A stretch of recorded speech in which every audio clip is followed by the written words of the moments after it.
우리가 구약에 제사를 보면은 짐승을 잡아서 제사를 드리고 그리고 향을 피우는 그런 것을 보면서 어떤 사람들은 이방 종교의 의식과 비슷하다고 말을 하는 분도 있습니다.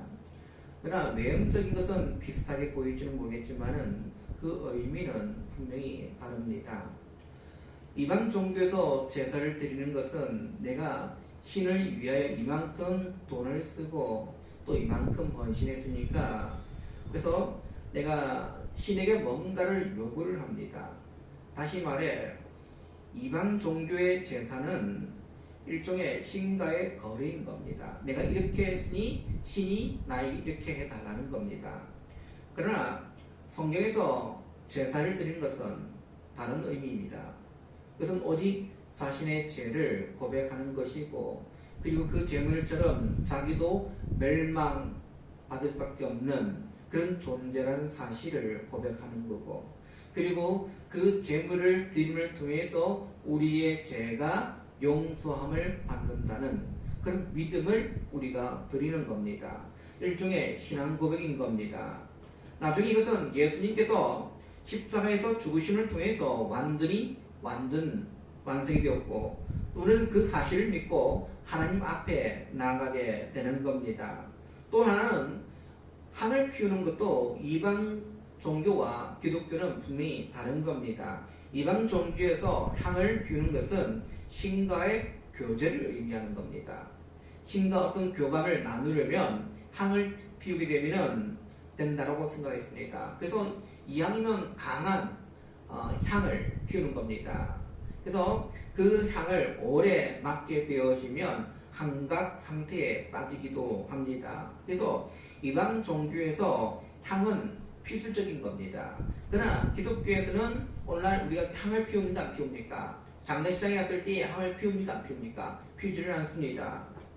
우리는 향 냄새를 맡아야만이 신과 교제를 할 수 있고 그런 의미가 분명히 아닌 겁니다. 오늘날 사람이 죽었을 때에 우리가 장례식장에 가면은 향을 피우는 경우를 봅니다.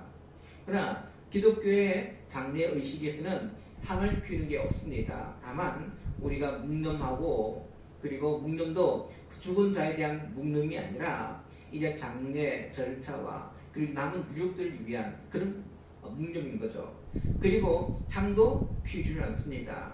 되게 장례식장에 가면은 향 냄새가 나는 곳을 보면은 다른 종교를 가지신 분들 아니 무교, 종교가 없는 그런 분들의 장례식장에 가면 항상 향을 피웁니다. 과거에 우리나라의 이 장례식장에서의 이 향이라는 것은 어떤 의미가 있었냐면은 다른 이방 종교가 향을 피움을 통해서 신과 그런 이제 교제의 의미도 있겠지만은 실제로 시체의 그 상한 냄새를 막기 위한 의도가 더 강했습니다.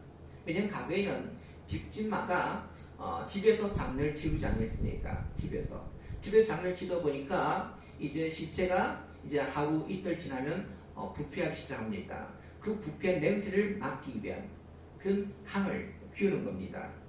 오늘은 우리가 사람이 죽으면은 일단 냉동실에 보관이 되었습니다. 그러다 보니까 더 이상 우리가 종교를 떠나서 향을 피울 필요가 전혀 없는 거죠.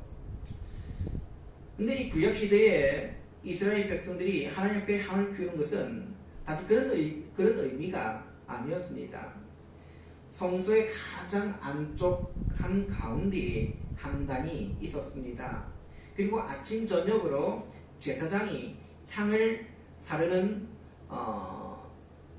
향단에 가서 이제 아침 저녁으로 이제 그 일을 하였습니다. 그리고 조각목으로 이루어져 있고 그리고 그 둘레는 다 금으로 입혔습니다. 넓이가 1규빗, 높이가 2규빗. 이 향단에도 4기퉁이에 4뿔이 있었고 그리고 양면에 2개씩 고리가 있어서 2개의 채에 개를 메고 옮길 수 있도록 이렇게 되어 있습니다.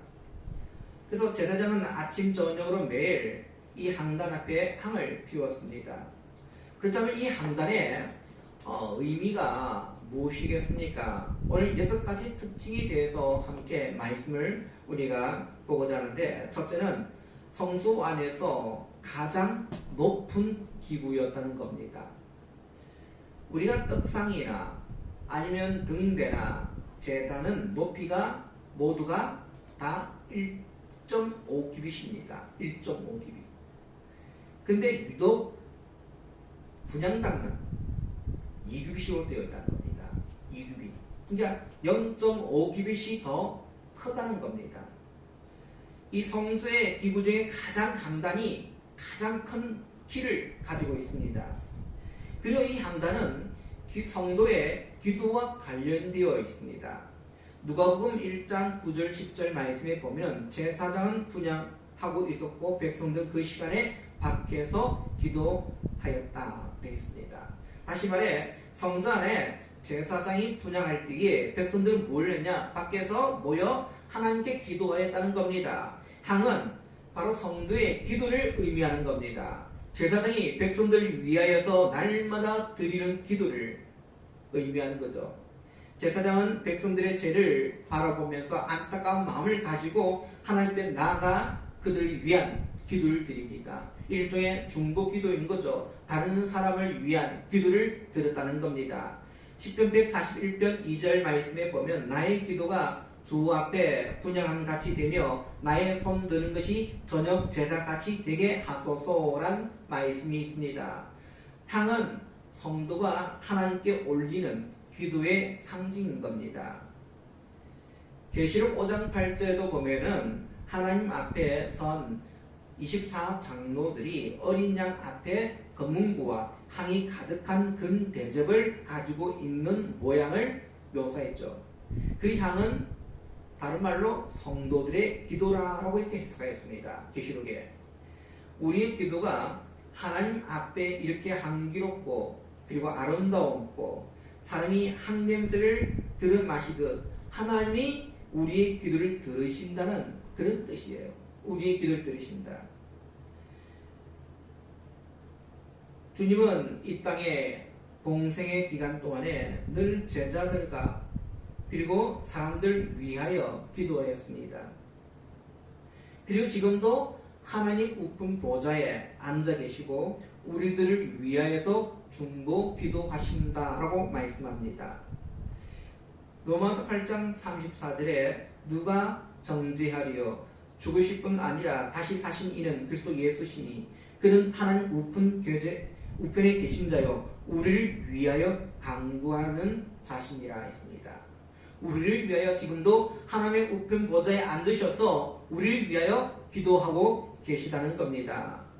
사랑하는 믿음의 성도들, 주님은 우리를 위하여 지금도 기도하고 계셔요. 다시 말하면 오늘 우리 믿음의 성도들도 우리가 남들을 위하여 기도하는 사람들이 되어야 될 줄로 믿습니다.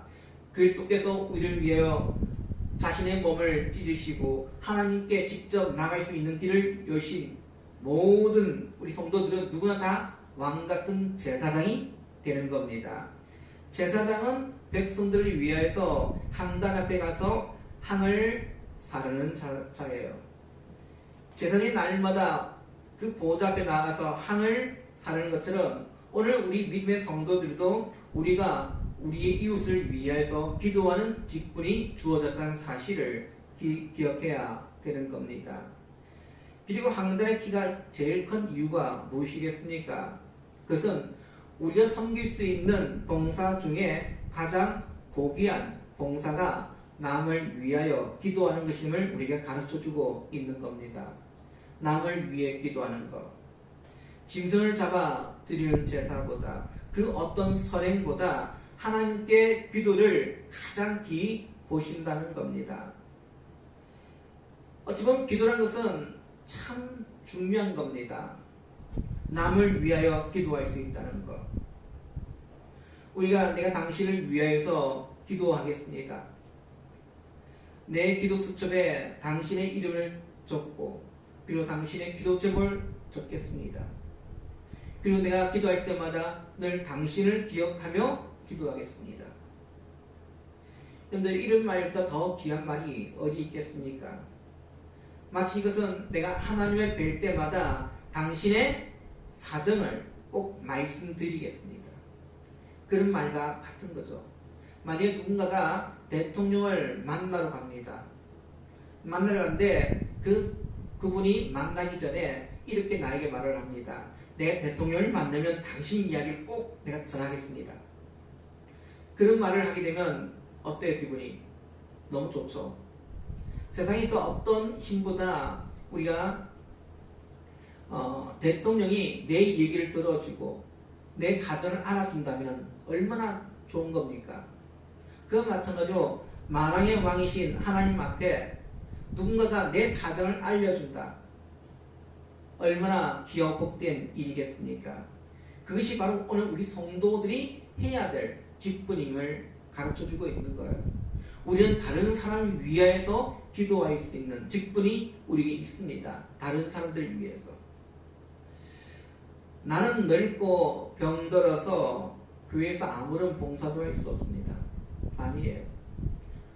우리는 봉사 중에 가장 귀하고 복된 봉사는 기도의 봉사인 줄로 믿어야 합니다.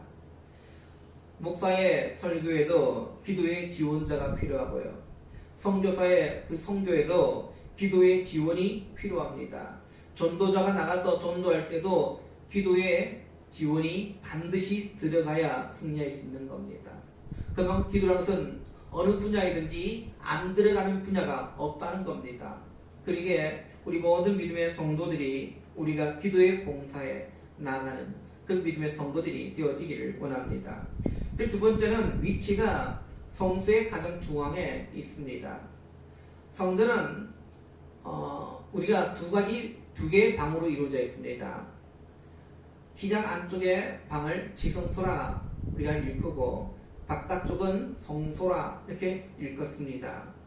이 지성소 안에는 하나님의 언약궤와 그리고 속죄소가 있고요. 이 바깥쪽 이 성소에는 바로 떡상가 그리고 등대 그리고 중앙에 항단이 놓여져 있습니다. 자, 근데 이 지성소는 아무나 들어갈 수가 없습니다. 대제사장이 단 1년에 단 한 번만 대속죄리에만 들어갈 수 있습니다. 자, 우리가 한번 이 지성소 그리고 성소를 한번 상상해 봅시다. 성소에서 이 항단에 향을 사르게 되어지면 그 향의 연기가 어디로 올라가겠습니까? 아마 그 연기가 위로 올라가면서 기장 안쪽에 법궤와 속죄소 안쪽으로 아마 모락모락 이렇게 올라가게 될 것입니다. 성소와 그리고 지성소를 막고 있는 기장이 있지만은 그러나 아무도 그 지성소 안으로 들어갈 수 없지만은 그러나 그 항단에 그 향은 들어가게 된다는 겁니다. 그래서 10절에 그 항단을 가리켜서 이 제단은 지극히 거룩함이라 했습니다. 기도는 최고의 제물인 겁니다. 신약시대의 성도들을 타인을 위하여 드리는 도구의 기도는 가장 아름다울 것임을 우리에게 가르쳐주고 있지 않습니까? 예수를 믿어서 하나님의 자녀가 된 사람은 하나님과 교제하는 특권을 가지게 됩니다. 하나님은 우리가 부를 때에 대답해 주시고요. 우리를 알아주십니다. 성도가 하나님과 교제하는 방법 중에 가장 중요한 것이 기도인 거죠. 항단은 가장 기숙한 그 지성소 안에도 들어가는 겁니다. 기도가 하나님과의 가장 깊은 교제라는 사실을 우리에게 가르쳐 주는 거예요. 우리 성도들도 하나님과의 깊은 교제는 기도를 통해서 이루어진다는 사실을 늘 기억하시기를 바랍니다. 그리고 세 번째는 항단에는 내 모퉁이에 뿔이 있고 금태가 있었다는 겁니다. 항단에 내 모퉁이에 뿔이 있다는 것은 기도의 권능을 의미하는데 이 뿔이라는 것은 권세를 상징합니다. 짐승들 중에서도 뿔이 있는 짐승은 명수들이 쉽게 달려들지를 못합니다. 어떤 어떤 영상을 보니까 아프리카 그 초원 지역에 사자가 이게 나타납니다. 근데 저쪽에는 임파라 같은, 그리고 또 들소 같은 그런 연약한 짐승들이 있습니다. 그래서 사자가 그 연약한 짐승들을 향해서, 초식동물을 향해서 달려갑니다. 근데 이 초식동물들이 자기가 달려가도 되지 않을 것 같을 때는 어떻게 하겠습니까? 그때는 뿔을 가지고 덤벼들더라고요. 제가 보았던 영상에도 보니까 이 들소가 그 사자를 향해서 이제 뿔을 가지고 들어받고, 심지어는 그 뿔을 가지고 사자를 휙 던지는 그런 영상을 보았습니다. 비록 연약하지만은 뿔이라는 것은 능력과 건세를 상징하는 겁니다. 뿔에는 힘이 있어요. 하나님은 제사장이 드리는 기도에 힘이 있게 하셨습니다. 그래서 제사장이 백성들을 대표하여 기도 드린 그 시간에 어떤 사탄의 세력도 틈타지를 못하는 겁니다. 우리의 기도도 마찬가지입니다. 우리가 하나님께 기도 드리는 그 시간은 하나님께 우리에게 뿔을 주셔서 사탄의 세력을 물리치게 한다는 사실입니다. 이스라엘 백성들이 광야에서 이제 갈 때에 아말렉 족속의 공격을 받게 되었습니다. 그때 모세는 산 위에 올라가서 손을 들고 백성들을 위하여서 기도합니다. 모세가 손을 들고 있는 그 시간에는 하나님께 그들에게 뿔을 주셔서 아말렉을 이기게 하였습니다. 또한 사무엘 선자에 보니까 이스라엘 백성들이 미스바에 모여 그 말씀의 사경회가 열렸고, 그리고 그 백성들이 말씀을 듣고 깨닫고 회개하고 금식하고 있었습니다. 그때 브렛이 찾아 공격합니다. 여러분들 지금 먹지도 못하고 금식하였습니다. 그리고 전쟁을 준비하는 그 준비도 되어 있지 않습니다. 그러면 브렛이 쳐들어오게 되면 꼼짝없이 다 죽게 되었습니다. 그때 어떻게 합니까? 백성들이 하나님께 기도합니다. 미스바 대성회가 열려지게 됩니다. 그때 하나님께서 그들에게 뿔을 주셔서 그 사탄의 세력, 이 브렛을 완전히 이기게 하였다는 겁니다. 또한 금태를 두르게 하신 것은 하나님의 기준에 미흡한 기도일지라도 하나님께서는 반드시 연락하신다는 그런 의미를 가지고 있는 겁니다. 믿음의 성도들, 하나님은 우리의 기도에 응답하십니다. 그리고 우리의 기도를 외면치 아니하신다는 겁니다. 난 기도할 줄 몰라요, 이런 사람도 있습니다. 그러나 여러분들, 기도는 내가 하는 게 아니에요. 성령의 도우심을 얻고 우리가 하는 겁니다. 성령께서 우리의 마음에 주시는 그 감동을 가지고 우리가 기도하는 겁니다. 아무리 화려한 미사 얼굴을 많이 써가지고 기도한들 그 기도를 하나님께 듣지 않으시면 소용없는 겁니다. 그러나 좀 투박하고 무식할지라도 성령께서 우리에게 주는 그 마음을 가지고 기도하게 되어지면 그 기도가 능력이 있는 겁니다. 어떤 분들은 기도가 너무 빨리 지나간다고 말을 하시는 분도 있습니다. 아니, 기도를 했는데 시간을 보니까 벌써 1시간이 지나고 2시간이 지나는, 어떤 분들은 기도를 열심히 했는데도 불구하고 시간을 보니까 5분도 지나지 않는 경우도 있습니다. 그 이유가 뭐겠습니까? 내 힘으로 하려고 하니까 그래요. 내 힘으로. 성령께서 주시는 능력을 가지고 감동을 가지고 기도해야 되는데 내가 기도하니까 힘들고 어려운 겁니다. 늘 우리는 성령의 도우심을 얻어 하나님의 기도의 재단으로 나가시기를 바랍니다. 자, 그리고 네 번째는 뭡니까? 향을 피우는 불은요, 범제단에서 제사 드린 불이어야만 한다는 겁니다. 레위 10장에 보면 이 항단에 이 제사장이 이 항단에 향을 피우는 일로 인하여서 불행한 사건이 하나 일어났습니다. 아론의 아들인 이 나답과 아비후가 이 항단에 향을 피우다가 적사합니다. 이유가 뭡니까? 하나님께서 명하지 아니한 다른 불로 향을 피웠기 때문이었습니다. 다른 불. 아마 집에서 불을 가져왔든지 아니면 그 자리에서 아마 불을 지펴가지고 했든지 어떤 다른 불이에요. 하나님께 말씀하지 아니한 다른 불이었습니다. 성경은 오늘 이 항단에서 향을 사를 때 이 불은 반드시 제단에서 제물을 바쳐지고 난 뒤에 남은 불을 가지고 항단에 불을 붙였습니다. 제단에서 죽은 그 제물은 죽음을 당하신 그리스도를 상징합니다.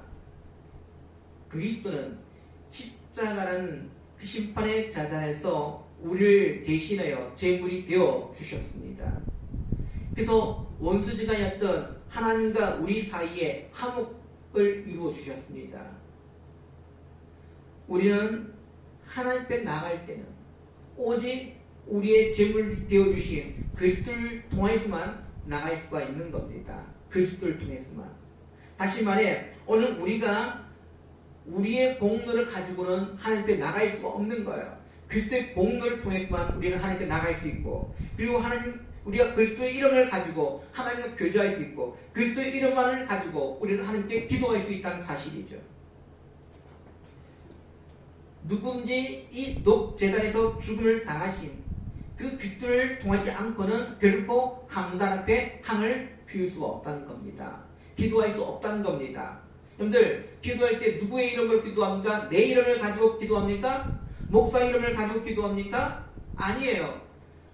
우리는 기도할 때 오직 예수 그리스도의 이름으로 기도드리는 겁니다. 예수 그리스도. 왜? 그 이유가 뭡니까? 범죄단에 제물을 되어주신 그 예수 그리스도를 통해서만 우리가 하나님께 나갈 수 있다는 사실이죠. 앞에서 말씀드린 것처럼 이 향은 뭘 상징하였습니까? 성도의 기도를 상징한댔습니다. 그 기도를 상징할 때에 기도는 누구의 이름으로 나가야 합니까? 바로 그 번제단의 그 제물, 다시 말해 우리의 제물 되신 예수 그리스도를 통해서만 나갈 수가 있다는 사실입니다. 주님은 우리에게 말씀합니다. 내가 곧 길이요 진리요 생명이니 날로 말미암지 않고는 아버지께로 올 자가 없다 했습니다. 요한복음 14장 13절을 보니까 더 우리에게 확고하게 말씀합니다. 너희가 내 이름으로 무엇을 구하든지 내가 시행하리니 이는 아버지로 하여금 아들을 인하여 영광을 얻으시게 하려 함이라. 내 이름으로 무엇을 구하든지 내가 시행하리라. 내 이름으로, 예수 그리스도의 이름으로 기도하면 하나님께서 반드시 실행하시겠다고 말씀합니다. 그리고 다섯 번째는 날마다 물두멍에서 씻고 나서 항단에서 향을 살았다는 겁니다. 제사장은 늘 혓바닥을 끌어 다녀야 하기 때문에 손과 발이 더럽습니다. 번제단과 이 성막 사이에 무엇이 있냐면 물두멍이 있습니다. 오늘날 말하면 우리가 씻을 수 있는 그런 세면대가 있다는 거예요. 제사장이 얼굴을 비춰보는 거울 역할도 하기도 하고 그리고 씻는 역할도 합니다. 왜냐하면 그것이 노수로 되었기 때문에 물은 보통 씻는 용도고 그리고 그 주변 부분은 거울로 볼 수 있는. 그래서 이 물두멍에서 항상 제사장은 자신의 모습을 비춰보고 씻어 정결케 해야 되는 겁니다. 그리고 자신을 깨끗하게 한 후에 항단에 나가서 타인을 위하여서 향을 지피게 되는 겁니다. 기도한다는 거죠. 제사장은 남의 죄를 위하여 제사 드리고 향을 피우는 그리고 기도하는 직분을 가지고 있습니다. 오늘날 우리 신약시대의 성도들도 다른 사람을 위하여서 기도하는 직분을 가지고 있습니다. 그러나 중요한 것은 우리가 기도하기 전에 나 자신을 먼저 살펴볼 줄 알아야 되는 겁니다. 나 자신을. 자기의 허물을 보지 않고 남의 문제만 간섭한다 라고 한다면 내가 당신을 위해 기도해 드리겠습니다. 한마디로 웃기는 이야기예요. 나 자신은 개판을 살고 나 자신은 하나님의 뜻대로 사지 않으면서 내가 당신을 위해 기도한다. 아마 그 분이 볼 때에 그 모습이 너무도 우습게 여겨질 것이고 기도도 하찮게 여겨지게 된다는 겁니다. 기도는 성도의 가장 귀한 특권이지만은 그러나 우리가 먼저 자신을 살필 줄 알고 그리고 나서 타인을 위해서 기도할 수 있어야 되는 겁니다. 마지막 6번째는 제단은 이 제단과 항단은 엄격히 구별되었다는 겁니다. 1절에 너는 분양할 제단을 만들지니 했습니다. 10절에 이 제단 내게 지극히 거룩하니라 했습니다. 항단을 지금 제단이라고 말합니다. 제단. 분명히 번제단은 따로 있어요. 존재합니다. 성소, 박닥, 이 뜰에 하나님께 짐승을 잡아서 드리는 이 번제단은 따로 존재하지만은 지금 이 분향단도 이 제단이라고 이렇게 성경은 쓰고 있습니다. 근데 구절을 보면 번제나 소제를 드리시며 전제수를 굽지 말며 했습니다. 거기에 제물을 드리는 일은 하지 말라는 겁니다. 하나는 성전 밖에 있어서 제물을 태우는 용도였고 하나는 성전 안에서 향을 올리는 용도인 거죠. 제단은 사람의 죄를 불로 태우는 곳으로 심판한 장소입니다. 그래서 제단은 심판의 상징인 노수로 만들게 하였고요. 그러나 항은 이미 제물을 바친 사람이 하나님을 기쁘시게 하려고 드리는 겁니다. 그래서 항단은 금으로 만들게 하였습니다. 왜 항단과 제단은 구별되어야 합니까? 우리는 죄와 심판이 두려워서 기도하거나 아니면 연옥에서 고통받는 기간을 줄이기 위해 선행하는 것이 아닌 겁니다. 천주교 교인들이 죽어 장례식장에 갔을 때는 이 죽은 사람을 위해서 장시간 동안 기도문을 이제 외우는 소리를 들을 때가 있습니다. 우리 기독교의 장례식은요 간단합니다. 죽은 자를 위한 장례식이 아니에요.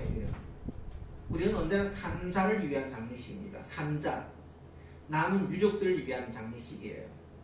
그곳에서 죽은 자가 이제 천국에 가서 하나님과 있기를 원합니다. 이런 기도를 하지 않습니다.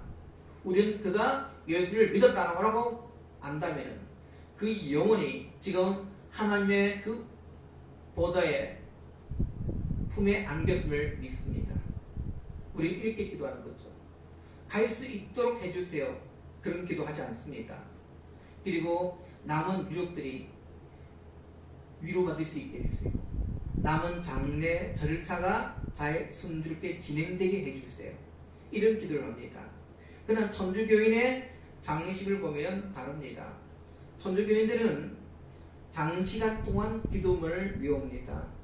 누구를 위한? 죽은 자를 위한 기도문입니다. 죽은 자를 위한 기도. 왜 그렇게 합니까? 죽은 사람이 혹시나 천국에 가지 못하고 이 중간 지역에 있는 연옥에서 고통받지 않게 해달라고, 고통을 덜 받게 해주고 공을 비는 겁니다.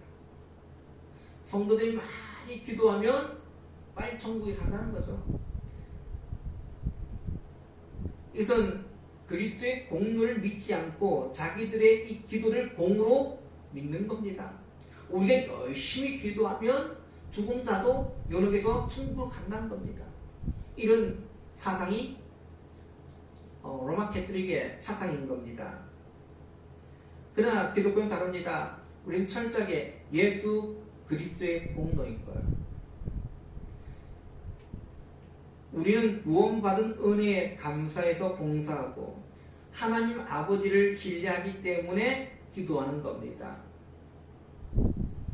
어떤 사람들은 왜 교회에 열심히 봉사합니까? 라고 물었을 때 이렇게 대답을 하시는 분도 있습니다. 제가 지금까지 살면서 지연제가 많았어. 그 지연제를 갖기 위해서 봉사합니다. 맞을까요? 좀 겸손해 보일 수는 있겠지만은 그 답은 오답입니다. 틀린 답이에요.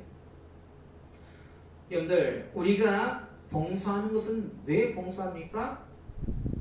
멸망당할 수밖에 없는 우리가 구원받은 것에 대하여서 감사로 우리가 하나님 앞에 봉사하는 겁니다. 감사로. 왜 우리가 기도합니까? 우리가 구원받은 것이 너무도 감사하고 하나님의 자녀로 삼아주셨기 때문에 우리가 다른 사람을 위해서 기도하는 겁니다. 결론적으로 오늘 이 항단은 조각목으로 이루어져 있습니다. 못나고 비뚤어진 강야의 그릇나무인 거죠. 하나님께서는 오늘 이 조각목 같은 비뚤어지고 어느 것으로도 제대로 사용할 수 없는 그런 재료를 다듬으셔서 오늘 우리를 하나님의 보좌 가장 가까운 시장 앞에 향을 사르는 항단으로 만들어 주셨습니다. 죄가 가득하고 상처, 옹이 많고 결이 많지만은 그러나 하나님께서 오늘 우리를 귀하게 들어 사용하십니다. 우리를 통해서 다른 사람들을 위해서 기도하는 기도의 직분들을 우리에게 주셨습니다. 우리 이 땅 살면서 우리 믿음의 성도들이 성도의 특권은 기도하는 특권입니다. 예수 그리스도의 이름을 가지고 다른 사람들을 위해서 기도하는 특권을 가졌던 사실. 우리는 왕 같은 제사장들이에요. 제사장이에요. 제사장은 다른 사람들을 위해서 기도하는 그런 직분입니다. 오늘 우리 믿음의 성도들이 이 직분 앞에 언제나 하나님 앞에 향기로운 삶을 살아가는 저와 여러분 되시기를 주님의 이름으로 축원드립니다. 기도합니다.